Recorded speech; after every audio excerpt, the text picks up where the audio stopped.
I am so glad you convinced me that the family car should be the Defender 110. It is so beautiful inside. It's so comfortable and it just feels indestructible. Yes, it really is. I've been waiting a long time for the new model to come out. The Defender 110, I'm telling you, it's my favorite car of all times. It's my third one. You know, I have stories of going off-road. The guy managed the group. He was like, what are you doing in this beautiful car? I'm like, I'm going off-road. He's like, are you sure? Because you can use one of ours. And then they look like Mad Max cars. I'm like, no, we're going to do this. And he was shocked. Wow. Well, it's great because the Defender has been reimagined for 21st century adventure, and its unparalleled off-road ability as well as its robust interior are invaluable whether you're headed towards uncharted territory or just a weekend of exploration. The Defender 110 tackles challenging surroundings with absolute confidence. The SUV conveys strength outside and in, featuring peerless technology like an intuitive driver display and an award-winning infotainment system. That's my favorite part, to keep you connected no matter where the journey takes you. Adventure is unique to everyone, and so is the Defender. Choose from the two-door Defender 90, the four-door Defender 110, or the larger Defender 130 with the ability to seat up to 8 passengers. You'll find uncompromising performance in all three. So pack up and go even further with the Defender 110. Learn more at LandRoverUSA.com/Defender. This isn't your average business podcast, and he's not your average host. This is the James Altucher Show on the Choose Yourself Network. Today on the James Altucher Show. Even though I had done stand-up before, you were the first person to ask me to start doing it consistently. This was almost a year and a half ago now, and I got obsessed with it after that. But stand-up comedy is by far the hardest skill I've ever had to learn. Learning stand-up comedy has helped me in so many other areas of my life that it was worth it. Did you always want to do stand-up? Yeah, I've always loved stand-up. I was really into it. I've always been really into it. But you never thought you would be going on stage? I wanted to, but I was too terrified to. I was barely brave enough to do public speaking. So if I was barely brave enough to do public speaking, I was 10 times as terrified to do stand-up. So, okay, we've got Dani Zoldan on the show. Dani, how's it going? Good. So Dani, many people might not know him, but... Yet. They will after this podcast, they will.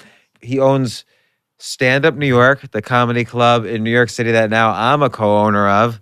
And even though I had done stand-up before, you were the first person to ask me to start doing it consistently. This was almost a year and a half ago now.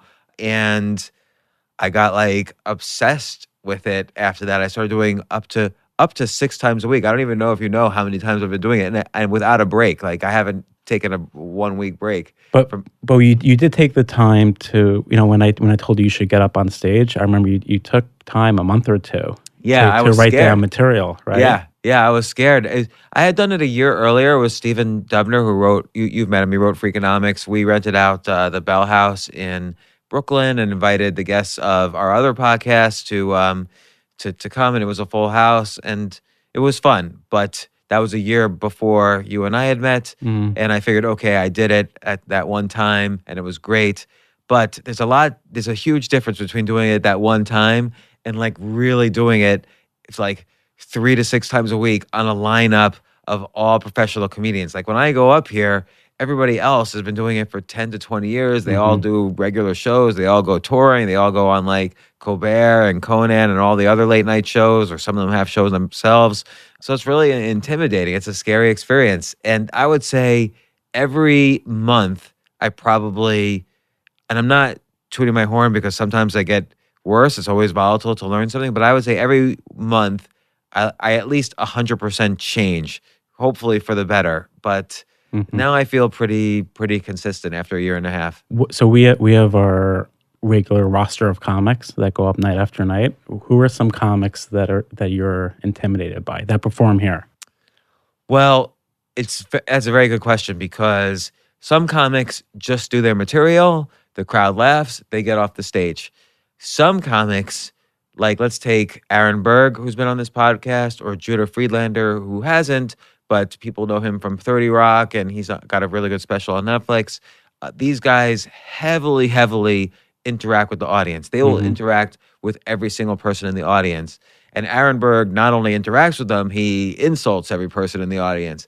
So when he comes off the stage, the audience energy is so revved up and even a little anxious that you can't just go up on stage and do material, because then it feels strange to them. They're used to, at that point, they're used to kind of being attacked or interacting or talking to the comedian. So if you just go up and do material, they recognize it as material. You're supposed to go up. I mean, all of these things I learned from hard-earned experience in the past year and a half, 2 years.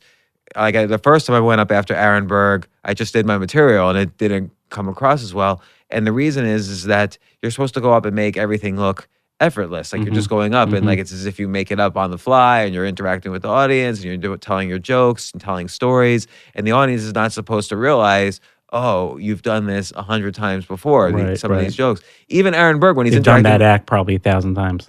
Yeah, Aaron Berg, they don't realize it. They think it's like magic because he's interacting with them, but he's doing the same interactions with every. I shouldn't say that. He varies it up, and he's very good at kind of seeing everybody in the crowd and what they're up to. He's got a particular talent. But to go straight up after him, you have to address the fact that you're going up after him. You have to warn the audience. I'll basically say something like, raise your hand if Aaron just insulted you. Or I'll say, or sometimes it's not good to ask questions because then they're still a little shy. I'll make a statement just like he would. He'll be like, you definitely were insulted by Aaron. Or I'll try to be slightly aggressive, but you can't try to emulate them because Aaron has an extra 10 years insulting the audience than I do. Or Judah has an extra. One time I went up right after Judah, and it was almost like a math equation. Like he had locked up that audience so hard because of his interactions. There was nothing I could do because I couldn't interact with them. I couldn't address him interacting with them, but that was my mistake. I should have. That was early on. And I couldn't do my material because they were used to interacting. So you have to pay attention to the energy of the comic before you. So it's hard to go up after Godfrey as well, who's also been on this podcast because he's so aggressive. And he's very funny, obviously, and I don't know. I find him hard to go up afterwards as well. It's amazing that these guys like need to be on like 99.9% of the time. You know, like there are days where I wake up and like I know I'm not going to be on that day, and I'm just like talking to like my wife and kids or like colleagues. You know, I'm not going up, you know, in front of 100 people or 1,000 people. So imagine, you know, if you're at that level and you need to be on 99.9% of the time or 100% of the time in front of an audience. I don't get that. Like, what if they're sick? Like, what if they're just like mentally not feeling right? How do they go on and kill in front of an audience? I think it's just practice and experience. Like they're just used to doing it. They just know how to turn themselves on. I mean, I can say that's true. Well, I think this is going to segue into what we wanted to talk about, which is even in this year and a half to 2 years, the skills, two things I want to say. Stand-up comedy is probably the hardest skill I've ever had to learn for many reasons, which I'll describe in a second. I've learned lots of skills at like a very good level, like whether it's skills in investing or business or skills in games like chess or poker. I've reached high levels in tournament level. But stand-up comedy is by far the hardest skill I've ever had to learn. Second, learning stand-up comedy has helped me in so many other areas of my life that it was worth it. Now, some people say, oh, you got to put in your 10,000 hours, you got to put in your 20 years, 10 years. I don't believe that at all for many reasons, which also we could discuss. But I would say probably around the year point, I learned what I needed to learn to basically have stand-up comedy apply to all these other areas of my life, probably for the rest of my life. Like it enhanced these other areas incredibly. And it's just been such a great experience. How so? Can you give me an example? Yeah, the most obvious example is, so for 20 years, I've been a very good public speaker. You know, I started off shy and terrified every time I had to do public speaking. And usually I'm still a little nervous every time I have to do public speaking. But I definitely started off nervous, awkward, relying on PowerPoints. And then I got good. I got, after years, I got very good at public speaking where essentially it was almost like people would come up to me afterwards and say, "Oh, you should be a stand-up comedian," because I would make the audience laugh, and usually they weren't expecting that. And I was very good at kind of feeling out the audience and understanding them. So I thought I was good at public speaking, even from a comedian point of view. But after doing stand-up comedy for as long as I've been doing it, which again is not long enough to say, "Hey, I'm the best stand-up comedian," but it's long enough to say I've been learning the skill at a level I want to. My public speaking, I would say, is about 10 times better. Like I feel like I could go into an audience and there's various comedy skills, specifically stand-up comedy skills, which is distinct from comedy. But there's various stand-up skills now that I feel, it's almost like this muscle kicks in and I feel I'm using them in public speaking, like like reading the audience. Who in the audience is not responding to me? Who in the audience is? What are they responding to? Knowing when to make statements to different people in the audience or questions or not do audience work, knowing how to move around the stage or even in the audience, knowing how, my timing is much better with an audience. With public speaking, it's so easy to step on your own laughs, as they say, like to keep on talking while people are laughing. So timing is much better. I feel like now I can go in front of any audience, no matter how much the size, and not prepare at all and just rip it up. And also just the humor, I fall back on, now I've switched my act in stand-up comedy like 20 or 30 times. So I have so much material. I can always fall back on that or mix it up with my public speaking. So even though I was getting people to laugh before, now I get people to laugh probably 10 times as much. And they always enjoy laughing. So it's good. Like I'll fall back on my traditional stand-up jokes. Did you always want to do stand-up or? Yeah, I've always loved stand-up. I mean, I don't know if you were little different in age, but I know when you were younger, you were hanging out with our other co-owner of Stand Up New York, Gabe, who was trying to be a stand-up comedian, and you would hit all the clubs.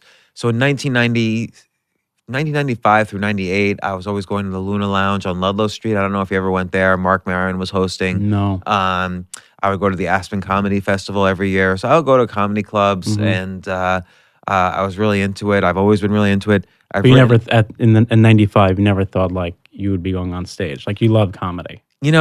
I wanted to, but I was too terrified to. Like I was barely brave enough to do public speaking.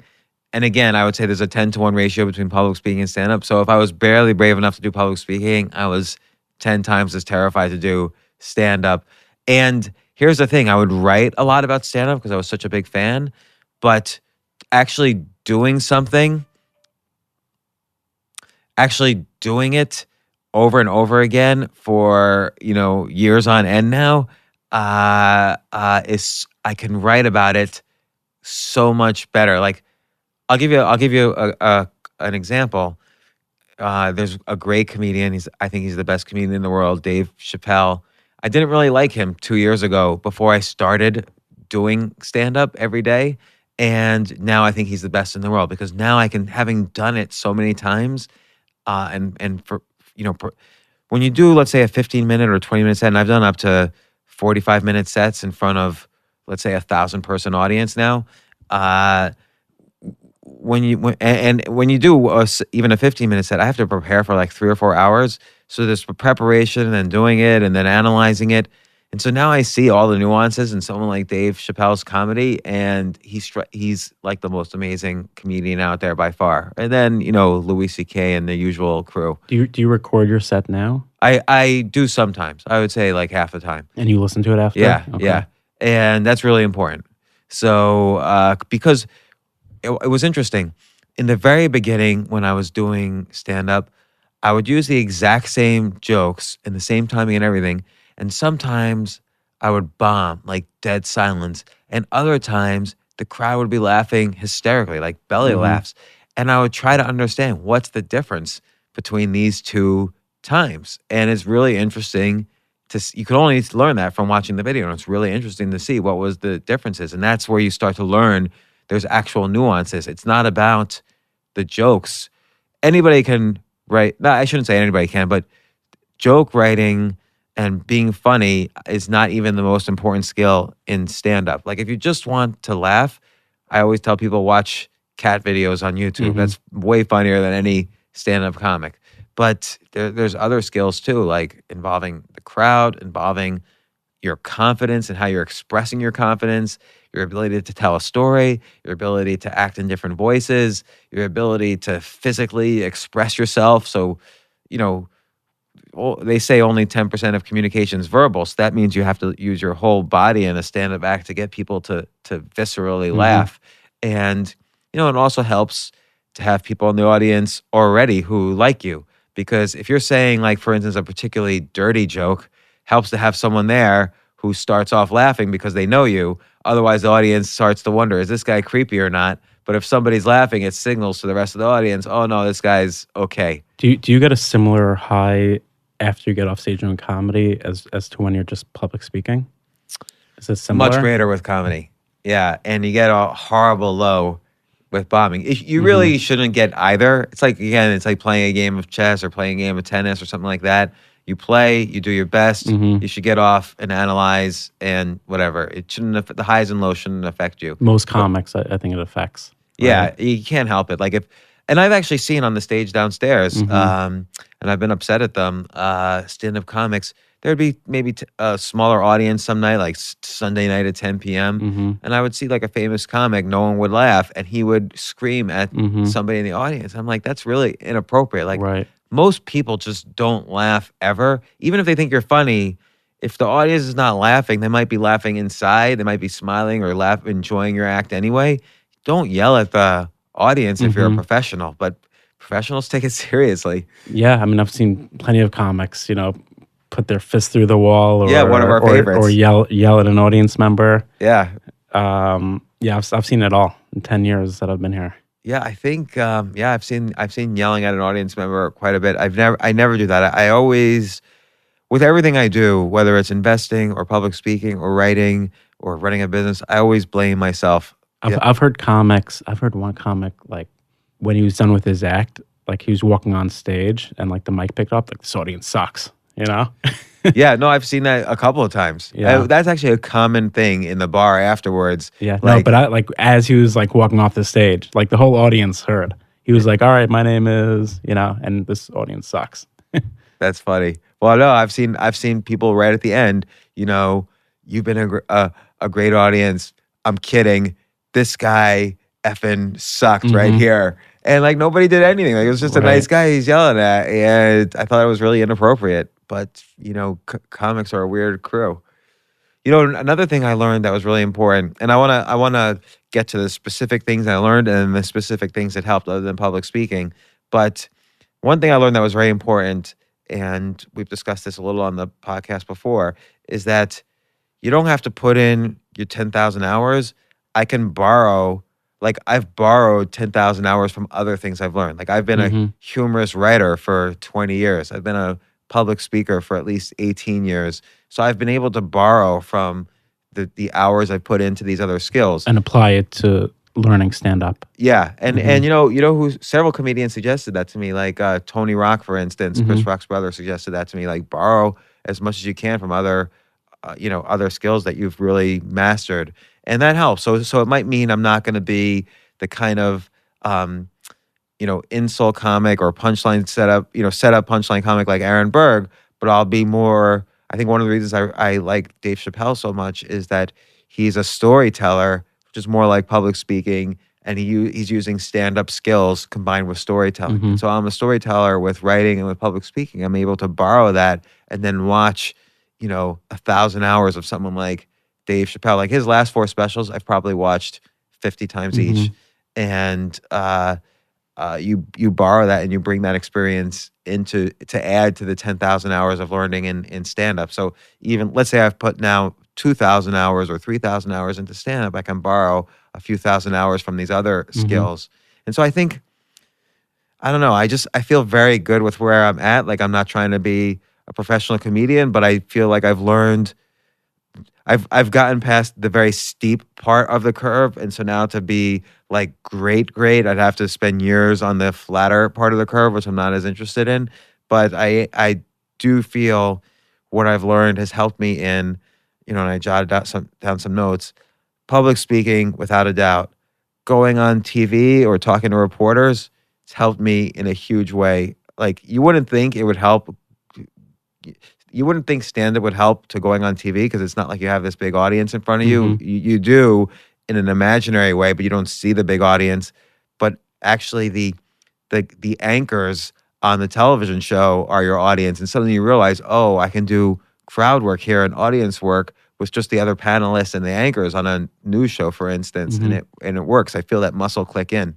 I think having a good sense of humor in general, not even if you don't do stand up, just having a good sense of humor can help in a ton of areas in business. When I ran my telecom business, my team would send me to these conferences all around the world, and like I didn't know even the day to day how to like run, this business, but I would go into these conferences and just make jokes with these people, at meetings, just have a good time with them, have a good sense of humor with them, and I would walk away with like a contract. Yeah, because they're not expecting someone to make them laugh. No, yeah. And like I was so different where I approached these meetings at these conferences very like just chill and laid back and like not talking about business, just like getting to know each other one-on-one and having that connection. And I would walk away with a contract with like Vonage because of that. And like they didn't even know it was we would wholesale long distance minutes, and like usually I would go to these. You're supposed to go to these conferences with like rates of like what I can sell you each country for, where I didn't even know what the rates were. I would just entertain them and walk away with contracts. Yeah, because ultimately people want to know that the person they're doing business with, they feel good around. And, it's so hard in general to make people laugh that if you could do it, it works. And so I will say you probably had a good sense of humor, back when you were a kid or whatever, but you've owned this place for 10 years now, and just the experience of being around, and you're not a stand-up comic, but just the experience of being around so many stand-up comics and hearing their jokes, like that is going to add to your sense of humor. You can't help it. And seeing their timing, you learn just by watching. But it also makes other audience very boring. Like when I go with my family to dinner at someone's house or we go to synagogue, like nothing's like entertaining to me anymore. I'm like sitting at like a dinner table with like 5 other couples and kids. It's very hard to make me laugh.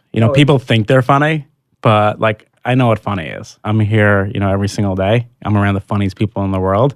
So it puts other situations that I'm in kind of boring. Do you find that as well? Yeah, totally. Like I remember I went to, and people think I'm rude. Like I was at the park yesterday and like someone I know like cracked a joke and like I just like stared at him. Like don't try to be funny in front of me. Yeah.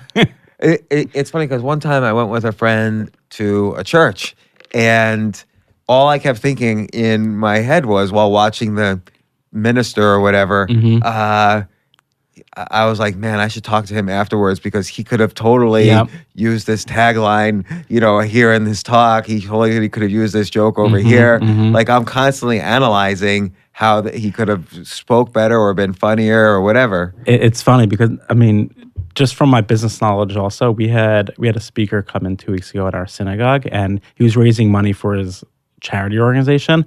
And he spoke for like 20 minutes, and then he got off, and I said to the guy sitting next to me, my friend, like there was no like call to action, at the end of the speech. Like, do we go to a website, where we can learn more about the charity organization? So, well, that's interesting too, because you would say to yourself, like, now what does a call to action have to do with humor? And the reality is, a punchline is a call to action. It's telling people to laugh. But this guy led a big charity organization, and he spoke for 20 minutes pitching his company, pitching his charity. And then, I turned over to my friend, like, how do we follow up? Yeah.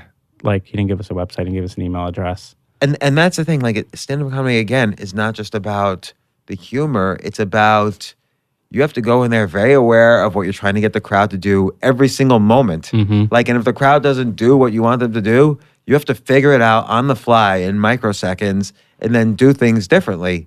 So I remember there was just my last time up. I was saying some I don't do like you remember when I first started, I was doing like extremely dirty or what's called blue material. I don't do that at all. Offensive material. Yeah, extremely offensive material. But that would sometimes bomb because the audience would have to be right for that. Like you can't, as one friend of mine says that you can't sell sushi to people who want barbecue. So it was also a kids show, by the way. no.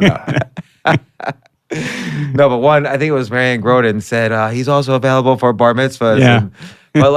But I do some stuff that's definitely edgy, like where I'm making fun of my kids and stuff. And there was one point, I don't mind laughter and I don't mind groans. Sometimes groans are just as good as laughter because it gives you energy that you could work with. So I said some stuff that's particularly edgy, and it's like one side laughed and the other side I heard some groaning. But then you have to. I didn't realize I was so loud. Sorry about that. Oh yeah, I think you were in the audience for that one. Yeah. So I should have kept it down. But I was able to make a joke out of it, like, and that's how you build. You have to learn. You have to understand this other skill in comedy, which is building a tribe among the audience. So I'm able to separate out. Okay, I've addressed it. This side laughed, and this side there was some groaning. I get it. I would groan too. I love my kids, but don't worry, I'm going to win you back. And then people started laughing because when they're groaning, there's some tension. And if you help them release that tension, it'll turn into laughter. And it means they're listening. Yeah. Which is a good thing. Has anyone ever walked out on your set? Oh, yeah. Yeah, there was one guy, this was a crazy one. I've talked about it on the podcast, but there was one guy who didn't like the fact that I was making fun of. I wasn't even making fun of it. I think he was just angry in advance. But he didn't like me talking about ADD and Adderall. And he got offended by he ADD? said, I can't believe you're talking about a disease.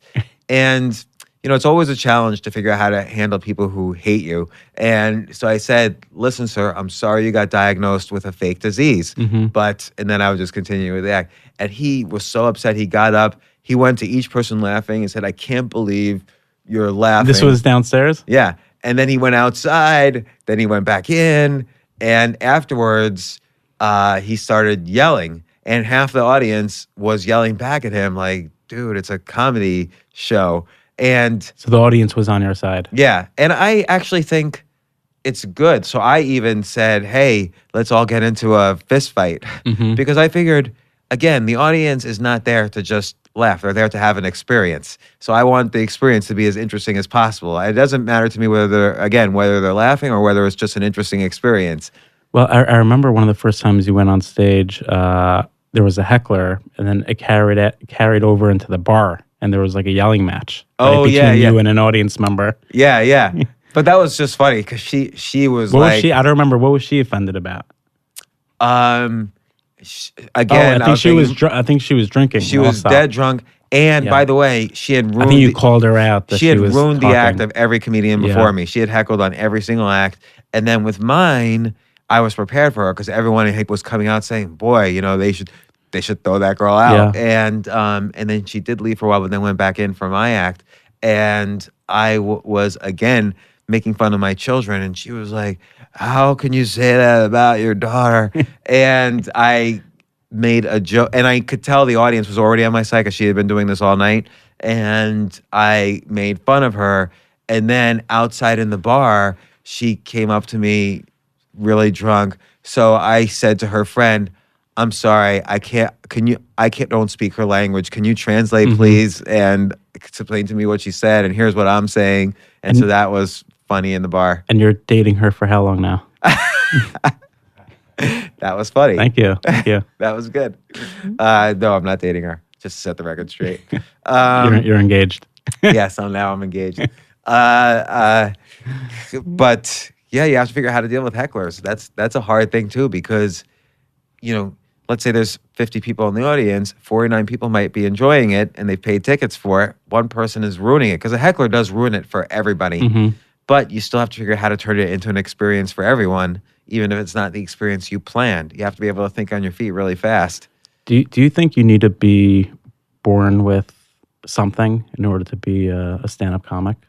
Or No. is this something you Because I think if all you do is go up there with confidence, you're going to do a good job. Like if I start doing stand up, if I go up there every single day, in a year from now, audience you think will find me funny? Not only will you get the audience to laugh, and again, we're talking about a club audience, so that's a 15-minute set on average, and the audience is usually made up of people who don't know you, and they might be from people all over the country or all over the world. Not only will you make them laugh because you'll learn you're not going to go up there if you keep being punished. You'll go up there and you'll learn, you'll videotape yourself, you'll learn the skills that you need to learn, you'll study them, and it's very nuanced how you study them, but you'll study the skills, and within a year, easily, I just know from experience, you could be on a lineup of pros, and no one will be able to tell who is the pro and who's not. I think it takes, I mean, to do maybe a series of 60-minute specials on Netflix, you have to be. I'm talking real pro. about like Godfrey, who's I think one of the funniest people on this planet. Like, do you think he's born with something or not? No. Now, when I did talk to him, he said he was always the funniest person in his crowd. But that's true for a lot of things. Like, you could be the best tennis player in your high school, but then when you get up to the college level, you're the weakest. So with Godfrey, it was years and years of building a skill. Like, if you watch videos of Louis C.K. from 20 years ago and Louis C.K. now, you see he obviously learned something, 1,000 more nuances than he knew in the beginning. Or another one I really like watching before and after is Anthony Jeselnik. He used to be a writer on the old Fallon show, and then they had kind of a contest to do stand-up. He had no timing at all. He had very funny jokes because he was writing 100 jokes a day for Fallon, but his timing was off. Now his act is almost all timing. Like at least 60% of his humor comes from his timing, and so that was a learned thing, not something he was born with. Most comics probably were like the class clown, right? Growing up, or like they were funny. People could mention they were funny growing up, but can you take someone that is 35 years old, who's an accountant, who doesn't think he's funny, and no one's ever said he's funny, and you throw him on the stage, and he just performs every night. In a year or 2 years, do you think he could be funny? Absolutely, but it's the same thing we always say. It's got to be. It's a good experiment.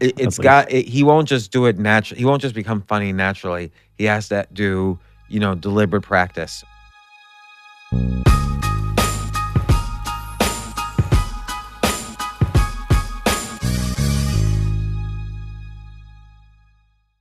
So he has to study what he did, either through videotapes or thinking back at what he did. He has to study the greats. He has to have kind of either some sort of mentor, not necessarily a real life mentor, but like a virtual mentor, like study videos or whatever, or study a course, or he's got to do something to strive for 1% daily improvement. And then absolutely he'll get better. Like I probably, let's say I go up 4 times in a week. For each one of those times, I will study and prepare for at least 3 or 4 hours. And on the nights when I don't do it, I'll probably still do 2 or 3 hours of study of comedy. And now, if you just study an hour, again, if it's very deliberate and you're studying the grades and you're taking, like I'll watch Dave Chappelle, and then in the privacy of my home, I will act out what he did because he's doing things with his voice, his body, his arms. I want to see that video. And I want to see that video. That I don't videotape. But it would be offensive to basically everybody in the world.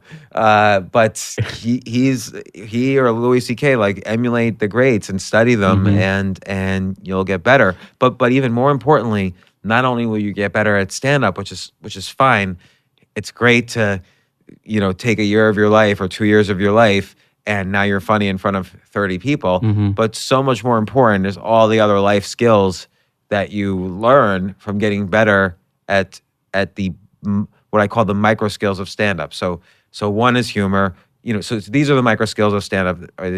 There's humor, there's likability, there's crowd work, there's understanding the crowd, which is different than crowd work.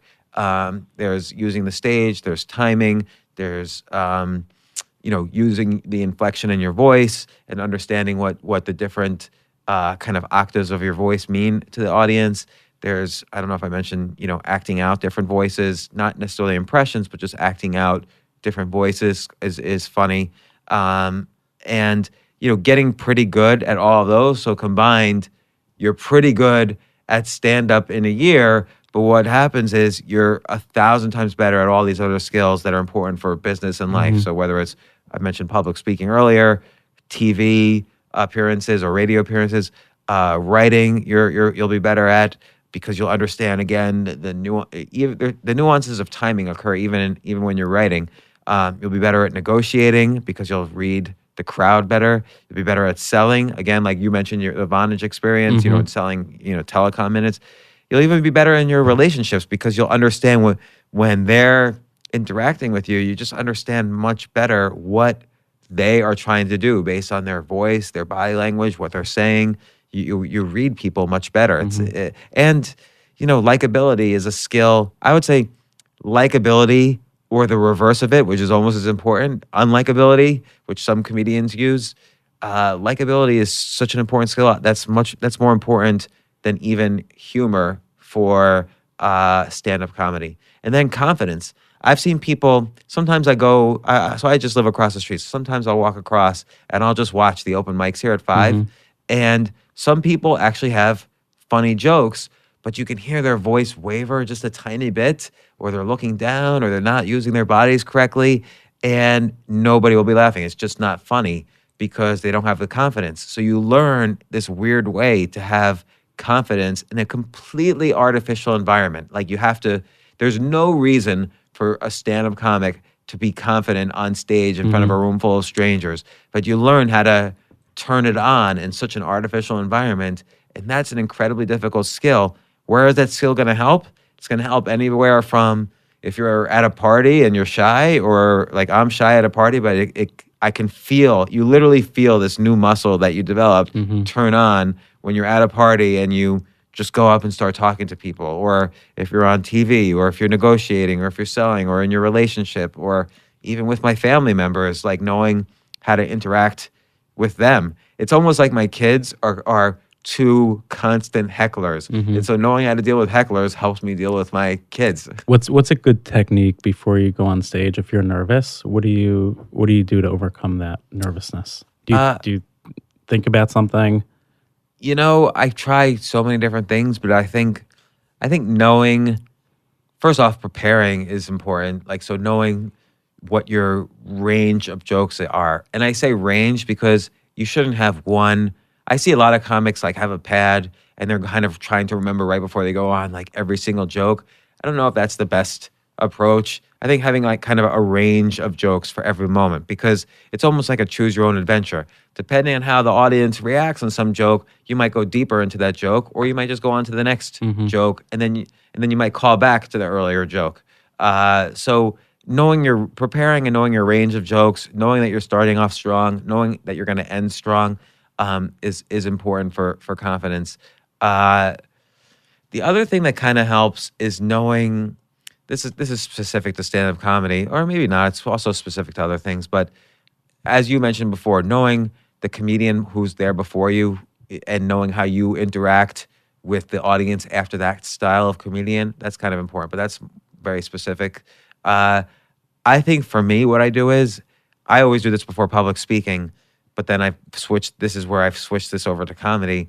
I imagine that there's a version of me inside myself that's extremely nervous, and that's all the nervousness combined is this other kind of smaller version of me. And this sounds weird, but we talked about this on the Barry Michaels podcast because it's a technique that he suggested in his book called The Tools.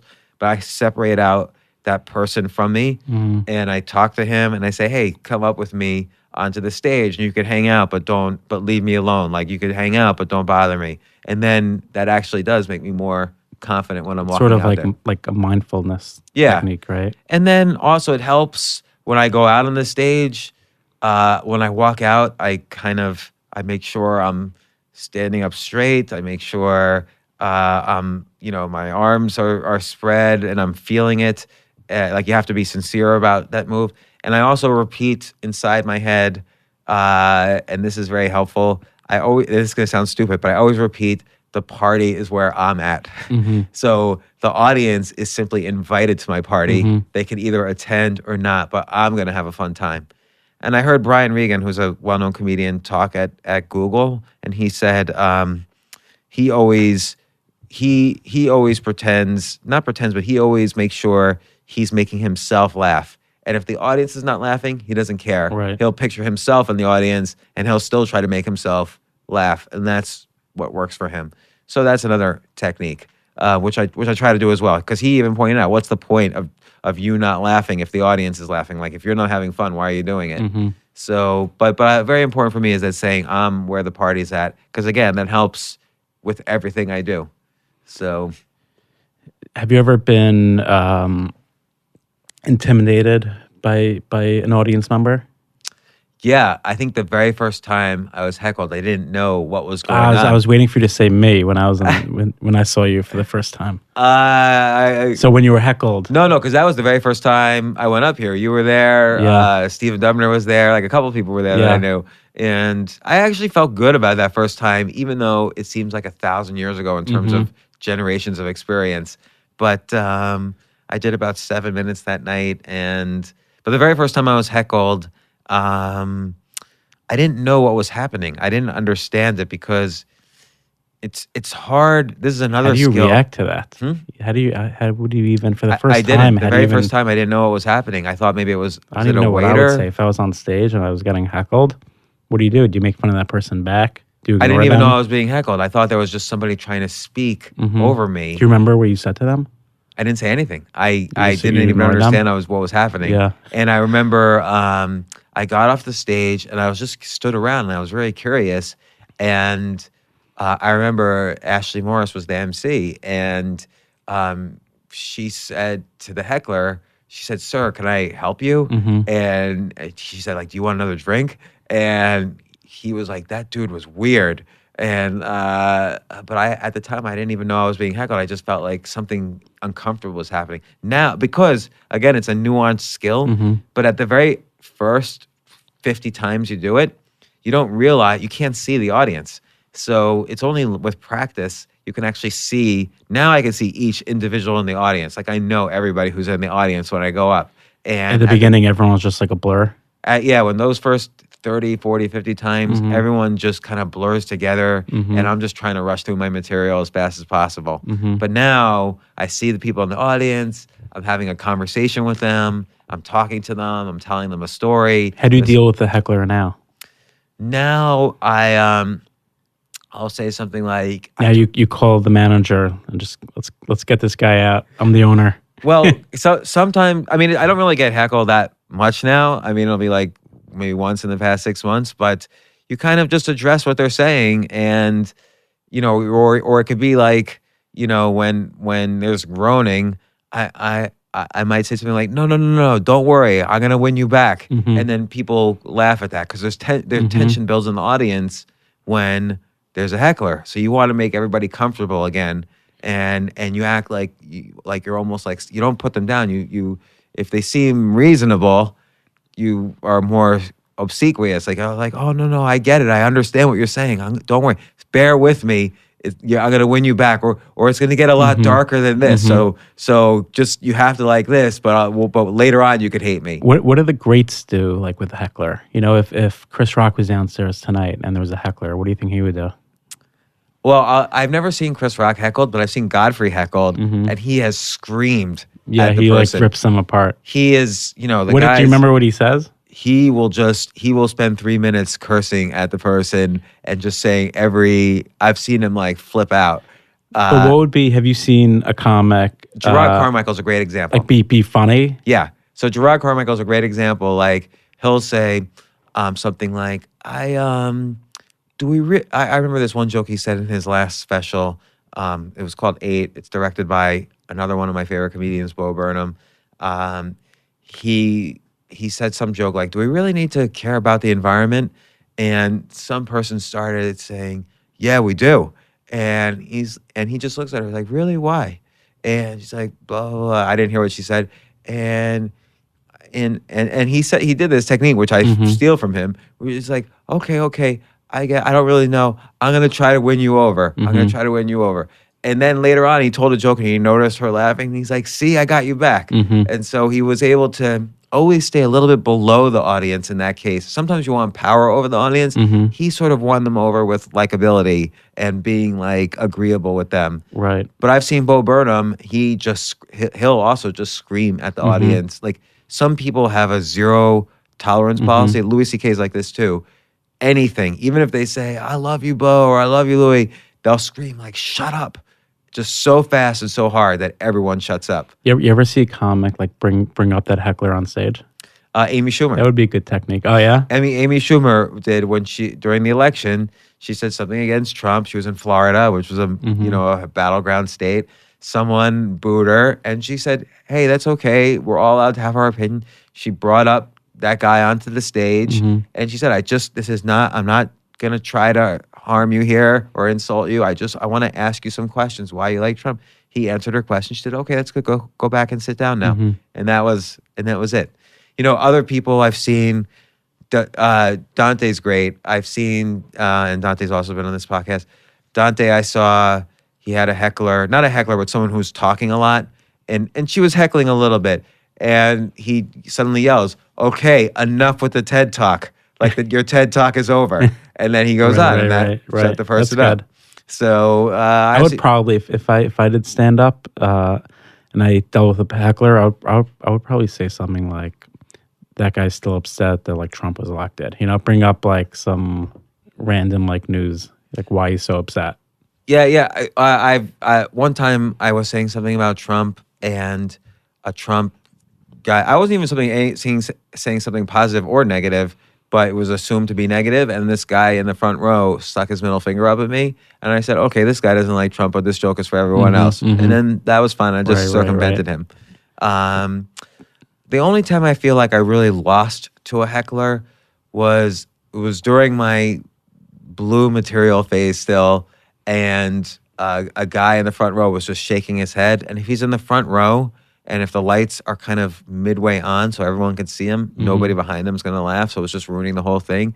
And I was like, what is you're clearly having a problem. What is your problem? And he's like, you can't say that. And I said, we're at a comedy club. I can say whatever I want. And he's like, no, you can't say that. And I just didn't. I was flustered. It was still in the beginning, and I didn't know what to do. Now I know what to do a little bit more. Ask him, like, what can I say?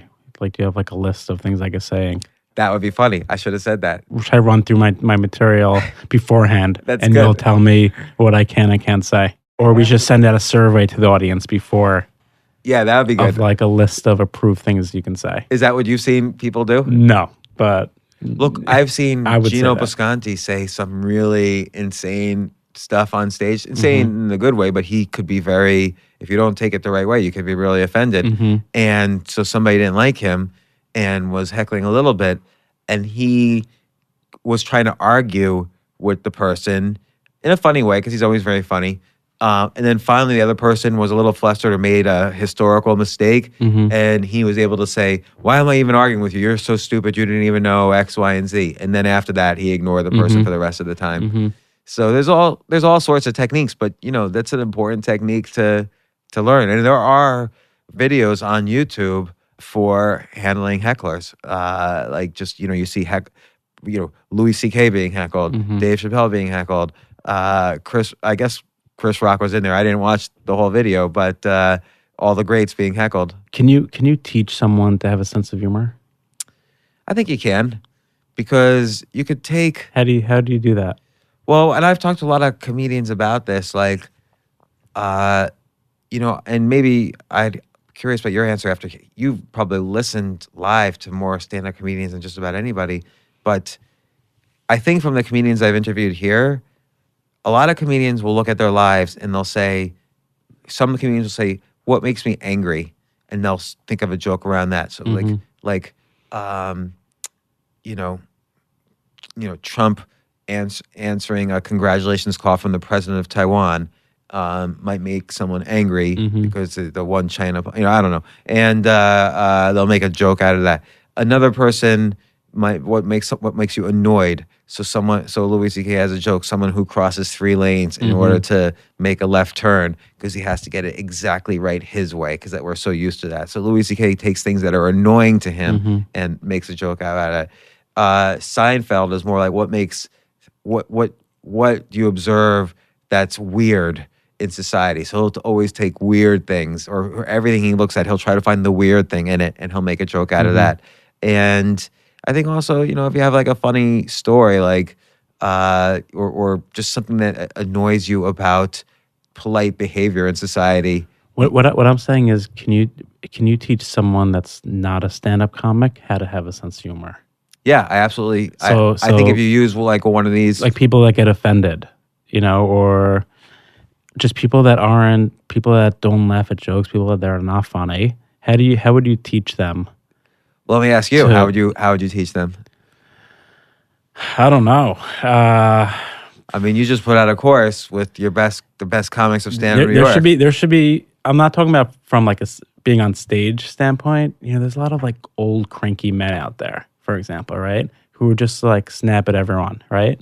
Like we see them on Broadway all the time. Like I think this is where they congregate most, like on Broadway between like 72nd and 93rd Street. There's a lot of like old people walking around, like old ladies, old men, Upper West Siders, and they just like bitch about everything. I think if they watch a lot of stand-up comedy, they'll so get how better. do they, this type of people, like we have neighbors that complain that there's like a line outside, like sorry, like would you rather like empty storefronts, on Broadway? I think if they watch a lot of stand-up comedy, you'll just naturally get funnier. Like I never understood that. Like there's so many like angry people walking around who just complain and like they have no sense of humor. How do you teach that group how to chill and have a sense of humor? All right.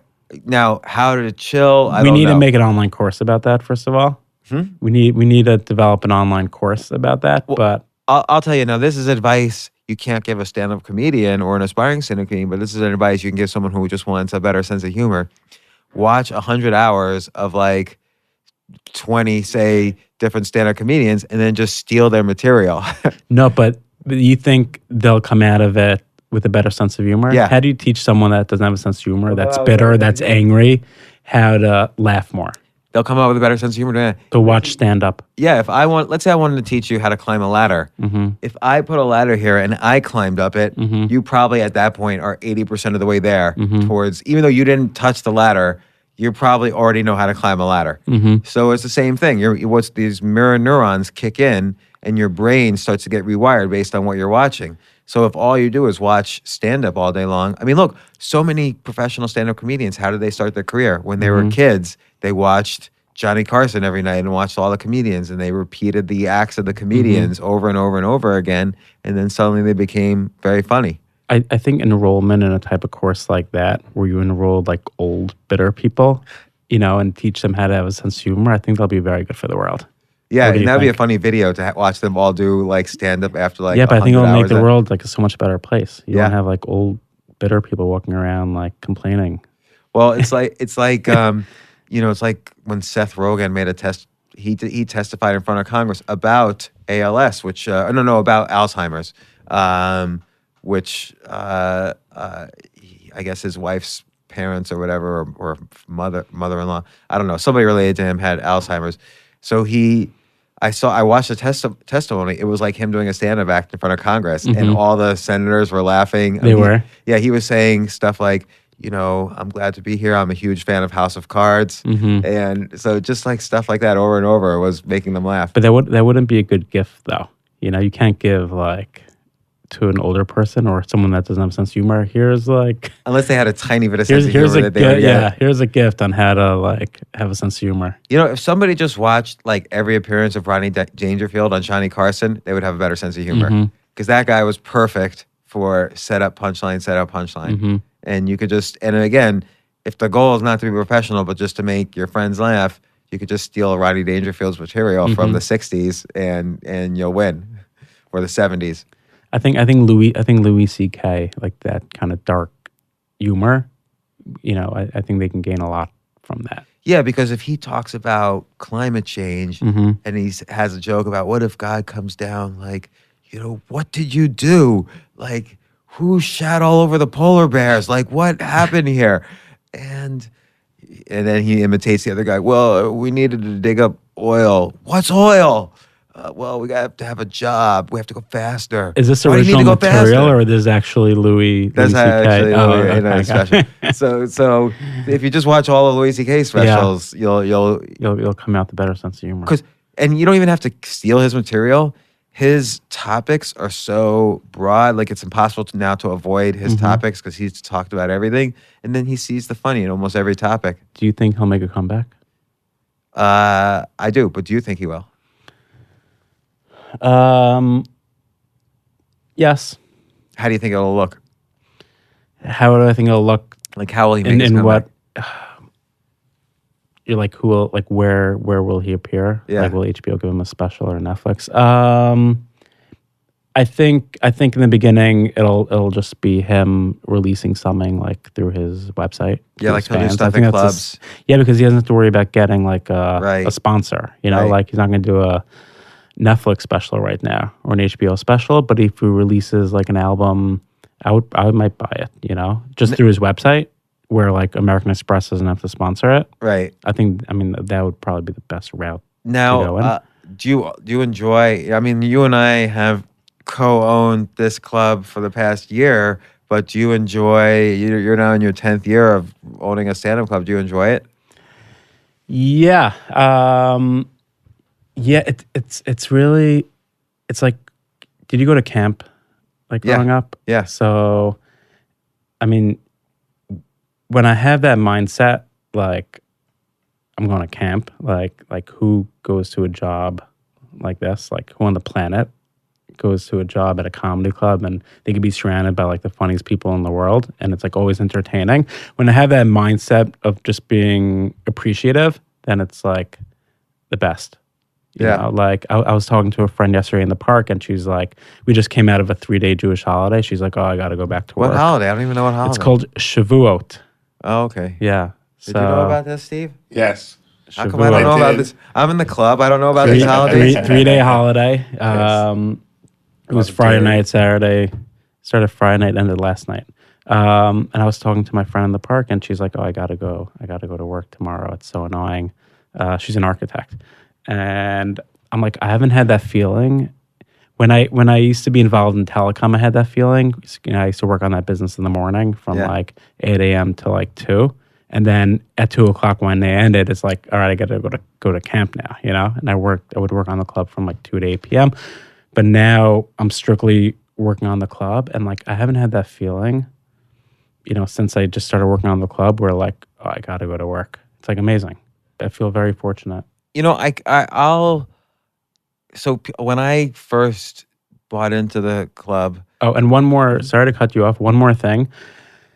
Besides like the atmosphere and being around comics, like when I feel like the club is on the right track and there's like a marketable like product and you're excited about it and you're excited to bring that to people, that's like the best feeling. You know, it's like when you're sort of like unsure, and like I think every business owner is like this, when you're unsure about like your business model or, you know, you have to worry about bills, like that's not fun.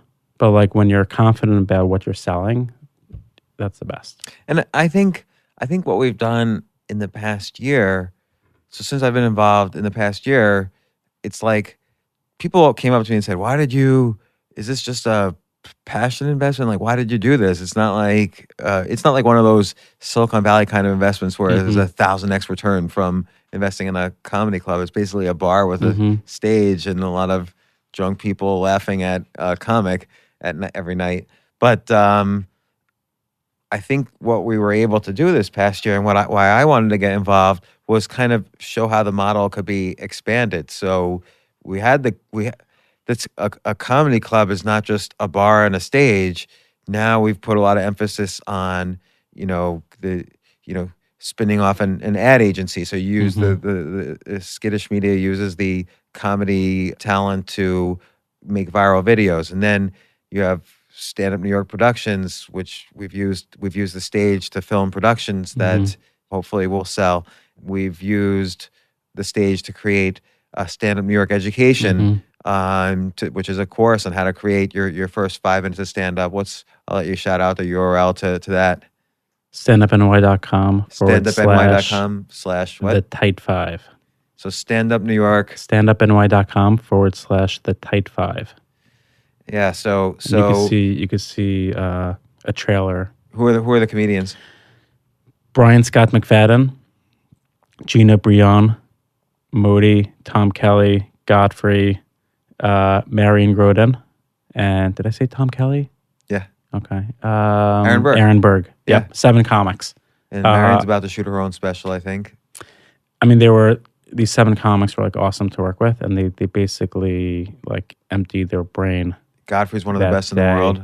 Aaron's the best insult comic I've ever seen. I mean, feedback. I'm shocked by the feedback I've been getting. Modi's one of the best clean comics I've seen. Modi's a clean comic. We wanted to get like the Jewish demographics, so we threw in Modi. We threw in the token Jew. And so I feel like we really kind of took a spoken wheels approach with the comedy club at the center. Yeah, I mean, they're using comedians, and comedy's hot right now, just to create different verticals. Whether it's using comics to produce funny and shareable content for brands, and ad agencies. That's what we do under Skittish. And then education. I mean, who's more in a position, than us? We've been around since 1986. We've seen Robin Williams here, Jerry Seinfeld, Chris Rock. Recently, Amy Schumer, she was here 2 weeks ago practicing her SNL monologue. So educating the new generation of comics using this platform, I'm sort of surprised like we haven't done that the past 10 years we've been here. And, we just launched that. But there's a lot more to come, just educating people that want to get into stand-up, that want to get into comedy writing. Podcasting. We're really teaching what we know. I forgot also we have you have Stand Up New York podcast labs. Yeah. I mean, we've launched Stand Up New York podcast we've had for 5.5 years. We've launched Tuesdays with Stories, Race Wars, Guys We Fuck. I can say that, right? Yeah. In the Conversation with Damian Lemon, J Train. So again, teaching what we know. Yeah. So that's great. So it's really exciting. So, look, I've been happy to be involved in the club, and it's been such a great thing just learning how to do that tight 5 or tight 15 or whatever has been such a great and powerful experience for me in so many other areas of my life. Like now I'm trying to decide how much stand-up I really want to do per week. Like I sort of feel like at a good area to maintain. But the benefits to every other area of my life have been just enormous. So thanks for that very first time. I think I was doing a podcast here with Recode, and you were watching, and then you said, "Hey, you should go on and downstairs." And then like you said, a month later, I finally did it. Okay, yep. So and you're still doing it, and you love it, right? Still doing it, still love it, and so I'm. What day is today? Tuesday. I'm doing it Thursday. Okay. So, but I've been slowing it down just a bit in the past week because got my kids this summer. Got all sorts of stuff going on.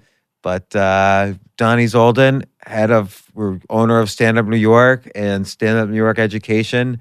Again, what's the URL you want to preach? Standupny.com / the tight 5.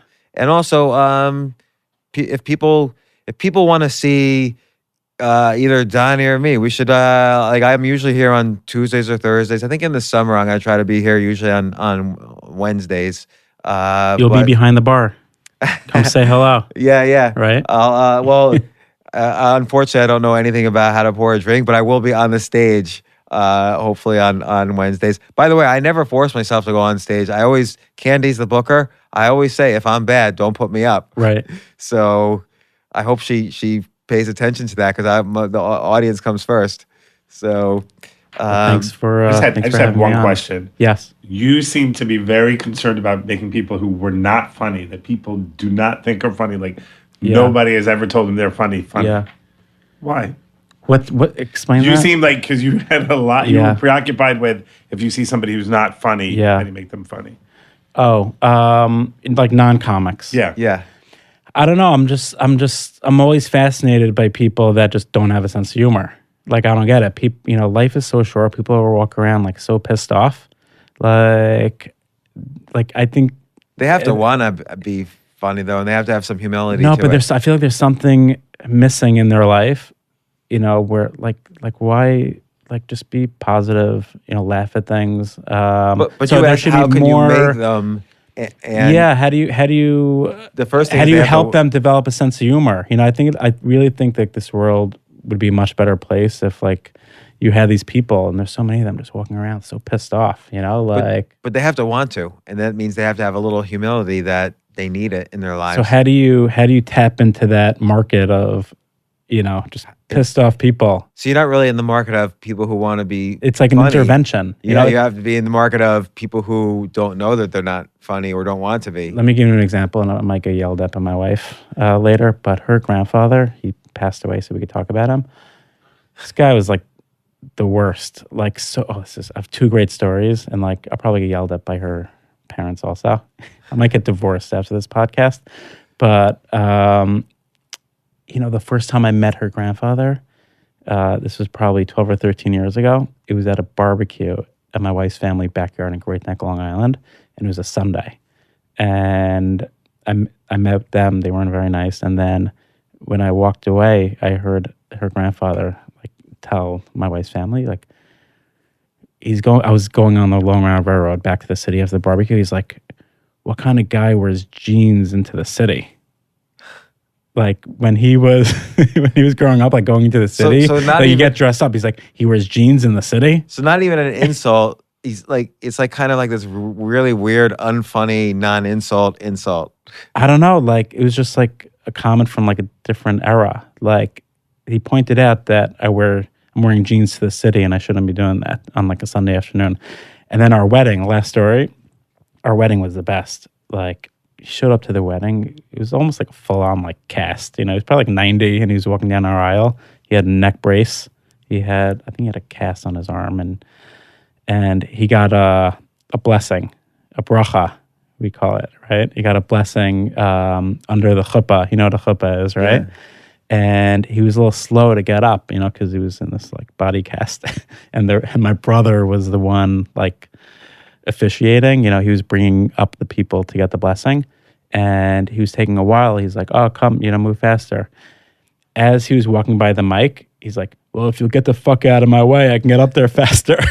You heard a gasp from like the whole funny. the whole audience. So someone like that, I think, could benefit from a course on. But they won't take a course. So what could be the breakthrough? Okay. How do you convince an 80-year-old? If they just bitter sit old and listen man? to like 5 hours of Louis C.K., they'll be better. You think so? Yeah.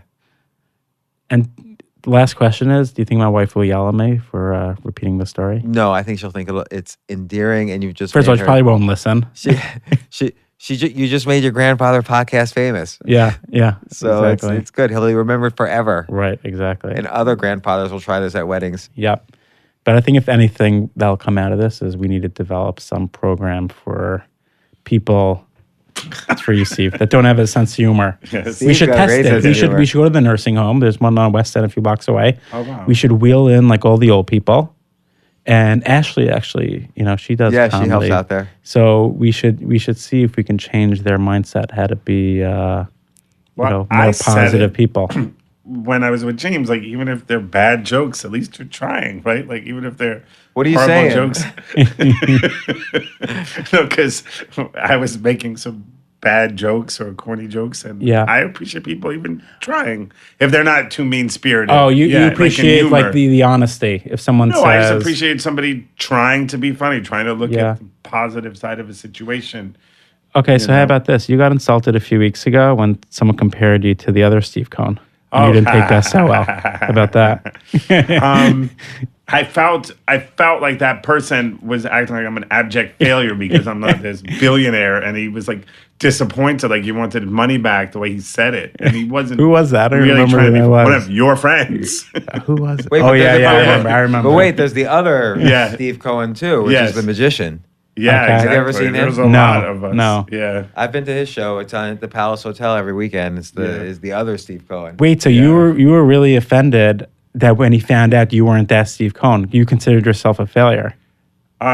No, I didn't consider myself a failure. I felt that person looked Disappointed. Yeah, like said it in a way. It's not what you say; it's how you say it, and and I don't know. That guy. No, that guy went to high school together. He has a very unique sense of humor. Couple of beers short of a six pack. Yeah. No, but I know he likes. I know him really well. He likes creating that awkward tension. Okay. And he's very honest. He's your friend. Wait, who is this? Right? No. His name is Elon Kells. He'll be very happy that he got a shout out here. Friends like that. Who needs enemas? But I like hanging out with him just because he makes people feel. He just says things that most people wouldn't say. That's got to be your quote of the day. With friends like that, who needs enemas? Yeah, I try. All right, thanks, Dani. Thanks, man. Thanks for having me on.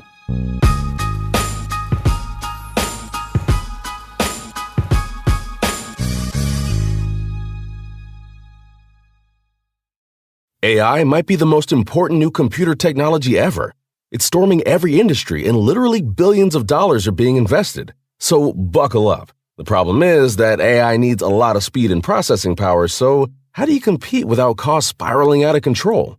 It's time to upgrade to the next generation of the cloud, Oracle Cloud Infrastructure, or OCI. OCI is a single platform for your infrastructure, database, application development, and AI needs. OCI has 4 to 8 times the bandwidth of other clouds, offers one consistent price instead of variable regional pricing, and of course, nobody does data better than Oracle. So now you can train your AI models at twice the speed and less than half the cost of other clouds. If you want to do more and spend less, like Uber, 8x8, and Databricks Mosaic, take a free test drive of OCI at oracle.com/advance. That's oracle.com/advance. oracle.com/advance.